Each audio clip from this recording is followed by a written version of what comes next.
Hello everyone, my name is Danish Buns, and welcome to this episode of A Noob's Review.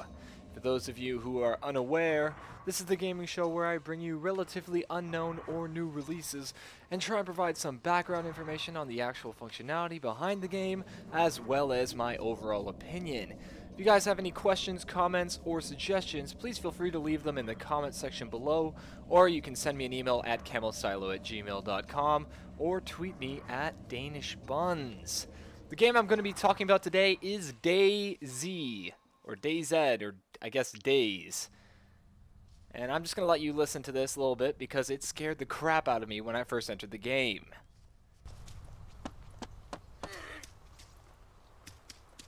That's right, that grunt scared the shit out of me. So what is DayZ? Well, DayZ is a mod for Arma 2 Combined Operations, and what the game itself is essentially a gigantic open-world zombie apocalypse survival game. You are given a gun and a couple cans of seafood and told to survive in the world full of zombies. Now, one thing I want to mention is that this is not Left 4 Dead. You are not constantly killing things. In fact, you'll spend 20 to 30 minutes simply trying to find a good place to hide. So don't make that mistake. However, be sure that you will find a lot of intensity in this game, because after spending so long not finding anything, running into a horde of zombies is probably one of the scariest experiences of your life. So how about we get into some of the other aspects of the game? The first thing I want to talk about is the massive world. Now, this place is actually gigantic.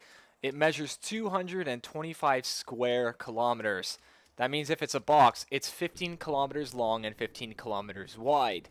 Holy schnitzel, that is ridiculous. I actually spent an hour simply trying to get from one side to the other, and I could not do it. It was miserable. However, the great thing about the size is that you can incorporate all different types of environments. You almost saw me stumble into the urban environment, which is full of zombies, but there's also rural environments, islands, factories, everything you can imagine. Now, the crazy thing is these environments actually house weird zombies and different zombies. If you go to rural areas, you'll find a couple of zombies and not that much action. Here, you'll find a hell of a lot of zombies, and I'm really confused because someone is firing their pistol off when there are hordes of zombies walking around. Now, I don't know if any of you understand how zombies work, but you generally don't want to fire guns nearby. Now, the next thing I want to talk about are some of the survival aspects of the game. Now, what you just saw was me jumping off a ridiculously high ledge. Don't know why I did it. What you're viewing right now is the incapacitated state, which is the state you enter when something severe happens to you. This can also happen when you get shot at. Now, what you'll also notice is on the right side, I am in incredible pain and I have broken a limb. Now, unfortunately, I don't have any painkillers or any other sort of medication, so I'm going to have to crawl everywhere with my broken limb, which is really unfortunate. And what you're going to see is this guy's going to walk up here, and instead of saving my butt, he's going to put me out of my misery. Thanks a lot, guy. What you're going to see next is the death scenario. What happens when you die? And when you die, your character is dead. This game has permadeath, and I think that's a really important aspect of the game if you want to really have that level of intensity. Because without permadeath, there's no real fear of dying. You can die and just start again. But when you gain so much equipment and other items, dying is painful, and it really makes this game more enjoyable. Another great aspect of this game are the day and night cycles. Night is probably one of the most horrible experiences of my life. This is about how dark it gets at night. In fact, if you go on land, it gets even darker. You can't see a damn thing. And apparently zombies can swim? Pretty good breaststroke if you ask me. Now, the great thing is that you can use something called flares to light your way around. The only problem with flares is that they add to my fear and paranoia. But I guess that's a good aspect because it makes this game even more intense. I'm going to go a little quiet while you listen to this next part.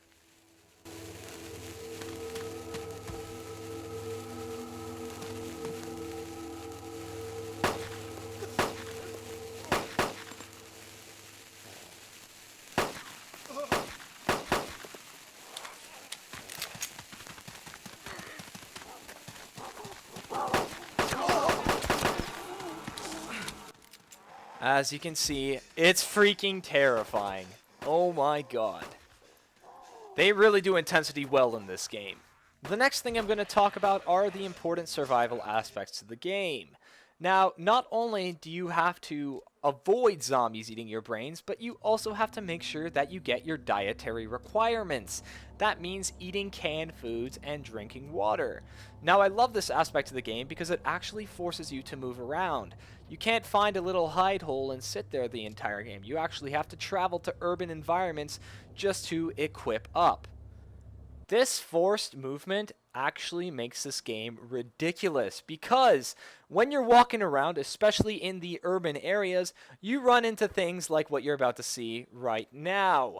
And if you don't get terrified by this, you should be.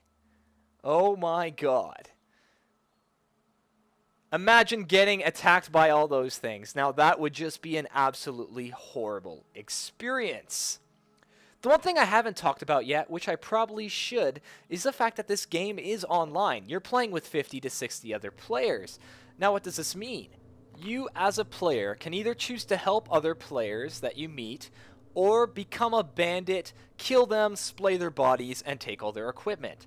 Now, the guy on my scope that you're viewing right now has decided to be a bandit, and you can tell this by the equipment he is wearing.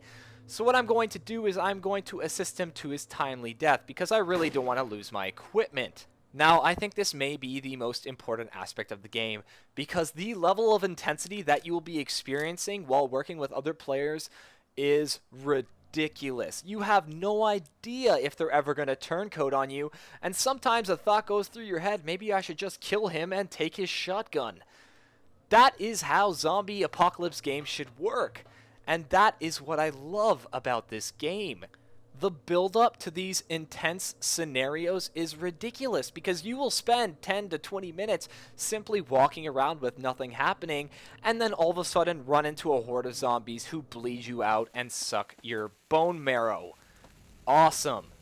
Alright guys, that's it for me. Thank you for watching.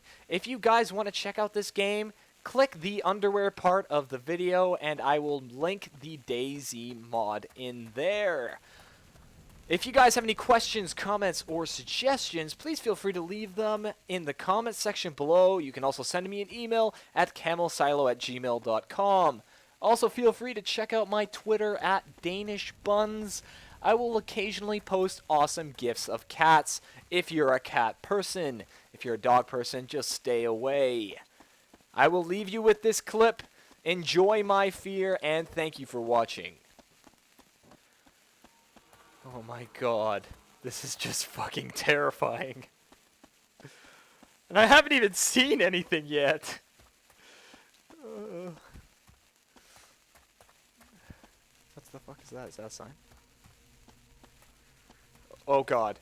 What was that? Oh no, no, not now. Not now. No. Oh, fuck!